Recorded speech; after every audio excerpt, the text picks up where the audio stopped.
अस्सलाम वालेकुम व्यूज़, मेरा नाम है बिलाल और आज का वीडियो किसी टॉपिक में नहीं है, यानी किसी क्लास के ऊपर नहीं है।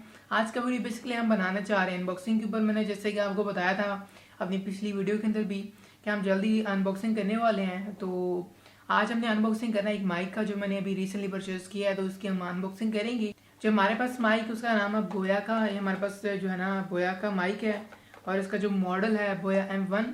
ये एक बेसिकली कॉलर माइक है। आप रिकॉर्डिंग के लिए बना सकते हैं, कॉन्फ्रेंस के लिए बना सकते हैं, ठीक है। और ये काफ़ी अच्छा माइक है और मैंने पर्सनली यूज़ किया इसको और मुझे काफ़ी ज़्यादा जो है ना इसमें इम्प्रूवमेंट मिली है वो अपनी ऑडियो के अंदर। और इसके अलावा यहाँ पे मैं अभी जो बताता चलूँ आपको, जो अभी जो आपको आवाज़ मिल रही है, ये मेरे पास जो है ना एक मैंने इसकी पहले अनबॉक्सिंग वीडियो बनाई थी, जो भी मैं माइक लगाया है अपनी माइक सॉरी कैमरा के ऊपर। ये मेरे पास जो मॉडल है वो हमारे पास है बोया का MM1 माइक है, जो कि एक शॉटगन माइक कैमरे के ऊपर फिट होता है। तो ये बेसिकली व्लॉगर्स वगैरह ज़्यादा यूज़ करते हैं, या फिर आप ऐसी वीडियो बनाने के लिए यूज़ करते हैं कि आप सामने बैठे हुए हैं, तो उससे आसानी हो जाती है कि आपकी आवाज़ इजीली कैप्चर हो जाती है।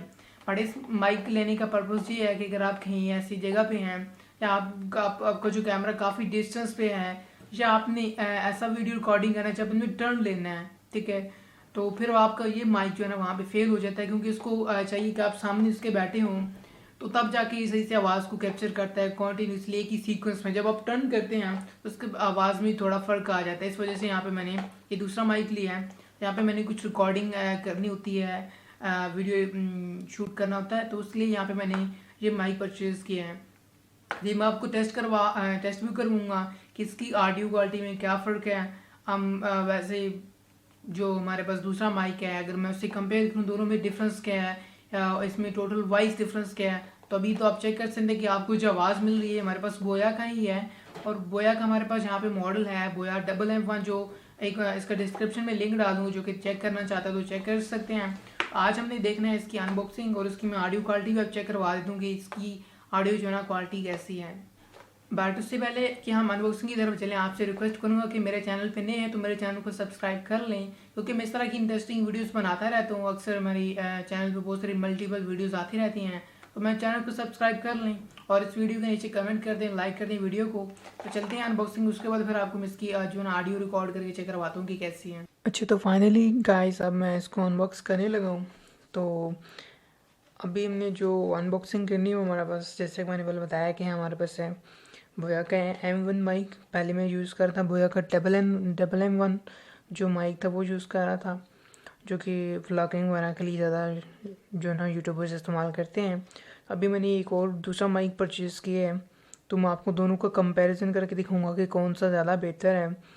और अगर आप एक यूट्यूबर हैं तो आपको कौन सा परचेज़ करना चाहिए, क्योंकि मैंने पर्सनली इसको यूज़ करना है और पहले एक ऑलरेडी मैं यूज़ कर रहा हूँ, तो आपको मैं अच्छे से बता सकता हूँ कि दोनों में से कौन सा बेस्ट है, यानी आपको कौन सा परचेज़ करना चाहिए। या दोनों आपको दिखा दूँगा तो फिर आप खुद फैसला कर सकते हैं कि आपको यानी कौन सा ख़रीदना चाहिए या आपकी कौन सी ज़रूरत है। यानी डिपेंड करता है कि सिचुएशन पे, यानी आपने किस तरह की वीडियोस बनानी है, तो उसके लिए आप जो है ना आप परचेज़ कर सकते हैं। तो अभी फ़िलहाल अभी हम अनबॉक्सिंग करने जा रहे हैं बोया M1 की, और इसकी जो प्राइस है मैं आपको लास्ट में बताता हूँ कि प्राइसिंग में रखा है। बाकी इसके बैक पे जाएँ तो यहाँ पे आपको तमाम स्पेसिफिकेशन जो इसके ऊपर लिखी हुई हैं, आप इनको रीड आउट कर सकते हैं। मैं यहाँ पे आपको थोड़ा सा फोकस करके दिखा भी देता हूँ। यहाँ पे इसके ऊपर सारी इसके जो फीचर्स हैं तो इसके ऊपर लिखे हुए यहाँ पे इन्होंने दिया है स्पेसिफिकेशंस, ये तमाम आपको दिख रही होंगी। मैंने अभी थोड़ा जूम इन कर दिया है ताकि आपको यहाँ पे सारी इजीली क्लियर ये देख सकें।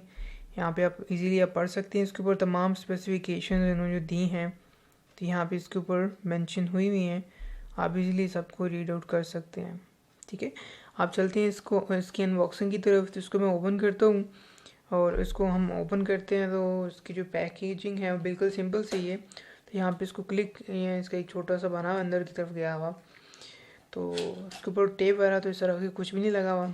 जस्ट हमने क्लिक किया और इसको ओपन कर लिया है ऐसे ही, और उसके बाद इसके अंदर एक छोटा सा पाउच बना हुआ है, ठीक है। तो जैसे कि हमारे दूसरे माइक के अंदर भी मिलता है, MM1 के अंदर भी मिल जाता है हमें पाउच, तो एक पाउच बना आ रहा है, इस पाउच के अंदर है। उसके बाद यहाँ पे हमारे पास है यूज़र मैनुअल गाइड, और साथ में आई थिंक कुछ बस ये कुछ है। तो पहले इसको देखते हैं। ये यूज़र मैनुअल गाइड है, इसके ऊपर लिखा हुआ है किस तरह यूज़ करना है, किस तरह आप जो है ना इसको यूज़ कर सकते हैं, ठीक है।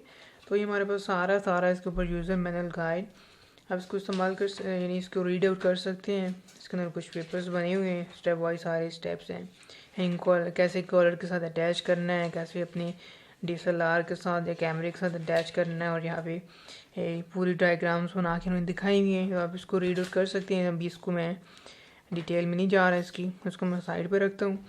और अब ये हमारे पास एक पाउच आ रहा है छोटा सा, आप इसको क्लोज भी कर सकते हैं और यहाँ से ओपन कर सकते हैं। छोटा सा काफ़ी अच्छा लेदर का बना हुआ है पाउच। यहाँ से इसको मैं ओपन करता हूँ पाउच को, और असल चलते हैं हम माइक तक। तो यहाँ पे हमारा ये रहा फाइनल हमारा, इसके अंदर जो माइक है दिस वन, ये हमारा माइक है इसका। ये यहाँ पे ऊपर बोया का ब्रांडिंग लिखा आ रहा है इसके ऊपर, यहाँ पे जगह पे ये आपको दिख रहा होगा, इसके ऊपर लिखा आ रहा है बोया, ब्लैक कलर में, सॉरी ग्रे कलर में यहाँ पे बोया लिखा आ रहा है। उसके बाद ये काफ़ी लंबी जो है ना इसकी वायर है, आई डोंट नो कितनी है, बट इसके ऊपर हो सकता है यूज़र मैनुअल गाइड के ऊपर मेंशन हो, और बॉक्स के ऊपर भी मेंशन हो कि यहाँ कहेंगे कितने मीटर इसकी जो है ना वायर की लेंथ है। तो यहाँ पे कनेक्टर 3.5 mm है, यानी हम जो नॉर्मली यूज़ करते हैं हमारे मोबाइल फ़ोन के साथ भी कनेक्ट हो सकता है, क्योंकि हमारा जो मोबाइल फ़ोन का जैक होता है वो भी 3.5 mm ही होता है। तो यहाँ पे ऐसा कुछ मेंशन नहीं है, मे बी यहाँ कहीं ऊपर नीचे मेंशन हो। खैर काफ़ी वैसे देखने में काफ़ी ज़्यादा लेंथ है इसकी, आप देख ही सकते हैं अभी काफ़ी सारी ये फोल्ड हुई है। आप इसको जब ओपन करेंगे तो आप यानी काफ़ी अच्छे से इसको दूर से भी कंट्रोल कर सकते हैं। अपने DSLR आपका कहीं दूर पड़ा है तो आप इसके साथ ईजिली कनेक्ट हो सकते हैं। ये देखिए यहाँ पे फोल्ड हुई है। उसके बाद यहाँ पे हमारे पास आ गई है, एक्चुअल में ये जो माइक है वो हमारे पास ये आ रहा है, ये छोटा सा, ठीक है। इसके ऊपर हम यहाँ पे लगेगा, उसको बोलते हैं नॉइस कैंसिलेशन के लिए छोटा सा फोम, आई डोंट नो उसको एक्चुअल में क्या कहते हैं, बट मैं तो इसे फोम ही बुला रहा हूँ, ठीक है। खैर आपको पता होगा। तो उसको मैं ओपन करता हूँ, इसको यहाँ पे लाइक इसके ऊपर ये रैपिंग हुई हुई है, तो यहाँ पे इसको मैं ओपन करता हूँ, और ये चीज़ जिसकी मैं बात कर रहा था हमें ये मिल गया छोटा सा, ठीक है। तो ये हम इसके ऊपर अप्लाई करते हैं, इसके ढक्कन की सॉरी माइक के ऊपर, इसका जो एक्चुअल है उसके ऊपर अप्लाई करते हैं। तो ये इसके ऊपर मैं लगा रहा हूँ यहाँ पे, तो ये छोटा सा होल बना है, इसके ऊपर हम फिट करते हैं इसको। ऐसे क्या फ़ायदा होता है कि आप जो ना एक्स्ट्रा जो नॉइज़ होती है आसपास, जिन आप वीडियो बना रहे हैं कहीं भी, तो उसके ऊपर आसपास जो एक्स्ट्रा नॉइज़ होती है ये उसको काफ़ी हद तक कंट्रोल करता है। और दूसरा, अगर आप इसको उतार दें तो अगर आप जैसे वीडियो बना रहे हैं, तो अगर आपके माइक आपके मुंह के ज़्यादा करीब है, तो आप जैसे ही आप सांस लेंगे तो बीच में उसका वो नॉइज़ सा जो ना शोर सा बीच में रिकॉर्ड हो जाएगा। तो इसके लिए यूज़ करते हैं, ऊपर लगा दें तो बहुत ही अच्छा है। अगर ना भी लगाएं तो यानी आपकी रिकॉर्डिंग तो हो ही सकती है, बट ये अच्छी बात है अगर आप लगाएंगे तो आपका अपना फ़ायदा है, तो अच्छी क्वालिटी रिकॉर्डिंग होगी। उसके बाद यहाँ पे इसको हम यहाँ पे राउंड करते हैं इसको, ये सॉरी ये क्लोज हुआ, यहाँ से इसको हम ओपन कर लेते हैं।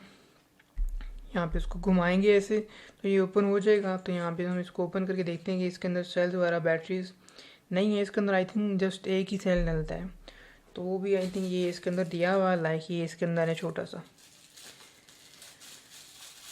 तो इसको मैं बाहर निकालता हूँ यहाँ से इस सेल को, और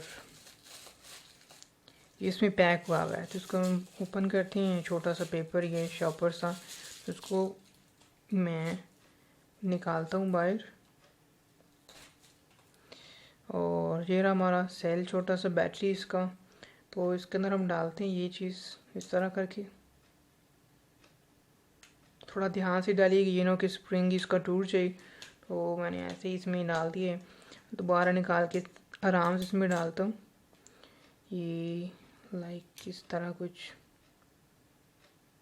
ठीक हो गया। तो इसमें फ़िट हो गया। उसके बाद क्या करना, आपने इसको यहाँ से क्लोज़ कर देना, ये क्लोज़ हो गया। और उसके बाद आपका जो माइक रेडी है, फाइनली यूज़ कर सकते हैं आप इसको। यहाँ से इसको ये इसका बना हुआ यहाँ पे मैजिक सा, इसको आप खोल के इसको वायर को आगे लेंथी भी कर सकते हैं, यानी ऊपर बड़ा करना है ज़्यादा लंबा, तो वो भी आप कर सकते हो। उसके बाद यहाँ पे हमारे पास कुछ और चीज़ें आ जाती हैं, जैसे कि इसका यहाँ पे हमें छोटा सा क्लिप दिख रहा है, ये इसको हम यूज़ कर सकते हैं यहाँ पे, अगर अपने माइक के साथ आप अटैच कर लें इस यहाँ पे, जैसे कि ये यहाँ पे लगेगा, तो इसको मैं यहाँ पे अटैच करता हूँ, और उसके बाद फिर इसको हम यूज़ करेंगे। तो कॉलर के साथ तभी लगेगा जैसे कि यहाँ पे इसके साथ अटैच होगा। तो ये फाइनली हो चुका है यहाँ पे। और उसके बाद यहाँ पे आप ये अपने कहीं भी कॉलर के साथ जैसे लगाना चाहिए, जैसे कि यहाँ पे मैं अपनी बाजू के साथ भी लगा के आपको दिखा रहा हूँ। ये देखें यहाँ पे अटैच हो गया। इस तरह आप कॉलर के साथ अटैच करेंगे। मैं आपको आगे लगा के दिखा दूँ कि किस तरह इसको अटैच करना है। और आपको इसका पूरा टेस्टिंग यानी आवाज़ रिकॉर्डिंग जैसे होगी ना, आपकी रिकॉर्डिंग भी करके दिखाता हूँ किस तरह होगा। और उसके बाद ये कि देखिए हमारे पास ये 3.5 mm जैक जो आप अपनी इजीली मोबाइल फ़ोन के अंदर लगा सकते हैं, लैपटॉप के साथ कनेक्ट कर सकते हैं। और इसी तरह अगर आपके पास सिस्टम है तो आप उसके साथ भी अटैच कर सकते हैं। देखिए छोटी सी इसका 3.5 mm वाला जैक है जो मोबाइल फ़ोन के अंदर यूज़ कर सकते हैं। उसके बाद यहाँ पे हमारे पास एक और कन्वर्टर आता है आगे। आप ये उसके लिए यूज़ करते हैं जैसे अगर आपके पास कोई बड़ी सिस्टम है यानी स्पीकर्स वगैरह हैं बड़े, तो उनके ऊपर आप यूज़ कर सकते हैं इस माइक को। तो यहाँ पे आप इसके अंदर अटैच कर देंगे। 3.5 mm जैक इसके अंदर इंटर करेंगे तो ये आई थिंक ऐसे इसी तरह लगेगा। तो उसको ये मैंने लगा दिया। अब उसके बाद ये जो केबल आप अपने स्पीकर्स के अंदर लगाएंगे, जो बड़े स्पीकर्स होते हैं महफिल्स वगैरह पे लिए यूज़ करते हैं, तो वहाँ पे जाके इसको भी वहाँ पे भी इसको यूज़ कर सकते हैं। इस माइक को आप इसमें लगा देंगे। उसके बाद ये आपका दूसरा जो होगा, यहाँ से आप माइक में बोलेंगे तो आपकी जो आवाज़ दूर तक जाएगी। ये काफ़ी अच्छा माइक। आप बात करते हैं इसकी प्राइस की, तो आई होप कि आपको ये जो हमने पहले रिव्यू देखा है इसका आपको पसंद आया। अभी इसकी बात करते हैं प्राइसिंग की। तो इसकी जो प्राइस है वो आपको तकरीबन पहले इसकी जो प्राइस थी कम होगी। अब जैसे डॉलर का रेट बढ़ा है तो इसकी जो प्राइस भी है ज़्यादा हो गई है। अभी जो उसकी करंटली प्राइस आपको मैक्सिमम आके भी मिल सकती है वो तकरीबन आपको 1650 से लेके 1800 के दरमियान मिल सकती है। यही मैंने जो परचेज़ किया मुझे ये मिला है 1700 रुपये का। और ये डिपेंड करता है कि आप किस सिटी में हैं। तो जिन्हें आपको राउंड अबाउट बता दें कि मैक्सिमम आपको 1650 से लेके 1700 से 1800 रुपये के दरमियान आपको यानी मिलेगा। तो आप इसको परचेज़ कर सकते हैं कहीं भी। अब तो हर एक मार्केट में आपको कंप्यूटर शॉप से मिल जाएगा या फिर कहीं कोई कैमरा शॉप है तो वहाँ से आपको इजीली मिल सकता है। इसका मॉडल आपको बता दें यहाँ पे बोया M1। बाकी इसकी जो ऑडियो क्वालिटी रिकॉर्डिंग है वो आगे चल के मैं आपको सुनवा देता हूँ कि किस तरह की है और जो मैं पहले यूज़ करूँ उसकी किस तरह की है और इस तरह इसकी जो है ना किस तरह की ऑडियो क्वालिटी है। तो दोनों का कंपैरिजन भी देख लेंगे। अभी जो मेरी पहली वीडियो जितनी भी हैं वो सारी मेरी बोया के डबल एम से हुई हुई है रिकॉर्डिंग। अब हम जो यूज़ करने जा रहे हैं उसके बाद जो कुछ वीडियोस होंगी वो होंगी M1 से होंगी रिकॉर्डिंग सारी। तो दोनों का आप कंपैरिजन इजीली चेक कर सकते हैं यानी किसकी ज़्यादा बेस्ट क्वालिटी है। और इंशाल्लाह जल्द ही मैं अपने ऑडियो क्वालिटी सिस्टम को मज़ीद अपग्रेड करने चाह रहा हूँ। तो उसके लिए मैंने एक नया माइक जो है ना सेलेक्ट किया हुआ है। तो इंशाल्लाह जल्दी वो भी आ रहा है मेरा। तो बाकी की जो आपको वीडियो वगैरह मिला करेंगी उसी के ऊपर मिलेंगी, वो थोड़ा सा ज़्यादा ऐसी एक्सपेंसिव हैं। तो उसकी जो ऑडियो क्वालिटी है वो इन दोनों माइक से ज़्यादा बेहतर है, इसलिए मैं उसको परचेज़ किया। तो इंशाल्लाह जल्दी मुझे रिसीव हो जाएगा। मैं अपने ऑर्डर किया हुआ है तो जैसे मुझे रिसीव होगा इंशाल्लाह उसके ऊपर भी जल्दी आपको वीडियो मिल जाएगी। आई होप आपको ये छोटा सा आज का जो रिव्यू टेस्ट है पसंद आया होगा। अगर आपको पसंद है तो प्लीज़ मेरे चैनल को सब्सक्राइब करें और साथ ही लगे बेल आइकन को दबा दें ताकि जो भी मैं नई वीडियो अपलोड करूँ आपको उसका नोटिफिकेशन मिल सके। आप ये जो माइक है स्कूल लेक्चर्स के लिए यूज़ कर सकते हैं, यूट्यूबर हैं उसके लिए यूज़ नहीं, हर पर्पज़ के लिए आप इस्तेमाल कर सकते हैं। यानी एक इसमें कोई कंपल्सरी नहीं है कि जैसे यूट्यूबर्स के लिए बनाया गया, तो आप इसको प्रेजेंटेशन के लिए इस्तेमाल कर सकते हैं और इस तरह कहीं भी लेक्चर्स वगैरह उसके लिए रिकॉर्डिंग वगैरह यूज़ कर सकते हैं। ठीक है। सो आफ्टर अनबॉक्सिंग अब हम इसकी ऑडियो को टेस्ट करने जा रहे थे। अभी ये आपको जो आवाज़ सुनाई दे रही है, ठीक है, ये मेरे पास है बोया का M1 माइक जिसके थ्रू मैं रिकॉर्डिंग कर रहा हूँ। यहाँ पे अब आप कंपैरिजन लगा सकते हैं दोनों का। आपको थोड़ा सा वीडियो के पीछे जाना होगा चेक करने के लिए बोया का जो है ना डबल M1 माइक ऐसा है जो कि कैमरे के ऊपर फिट हो जाता है। और हमारे पास कॉलर माइक है तो यहाँ पे आप इसको इजीली सेट कर सकते हैं अपने कॉलर के ऊपर, यहाँ पे लगाएं और उसके बाद आप बेफिक्र हो जाए, चाहे आप शर्ट के अंदर से गुजार के इसको कहीं भी। और इसके साथ काफ़ी अच्छी ज़्यादा वायर है, आपको मैंने ऑलरेडी दिखा दी अनबॉक्सिंग के अंदर। तो यहाँ पे अब आपको जो ऑडियो क्वालिटी मिल रही है, हमारे पास नए माइक जो है हमारा बोया का M1 माइक है उसके ये ज़रिए हमने बनाई है, ऑडियो रिकॉर्डिंग हो रही है। तो आई होप कि आपको ये इसका आइडिया होगा कि इसकी जो है ना ऑडियो क्वालिटी कैसी है। मुझे काफ़ी अच्छी लगी है, तो आपको कैसी लगी कमेंट में ज़रूर बताइएगा। मैं अब आपको मिलूँगा नई नेक्स्ट वीडियो में। अपना बहुत सारा ख्याल रखिएगा और मुझे अपनी दुआ में याद रखिएगा। अल्लाह हाफिज़।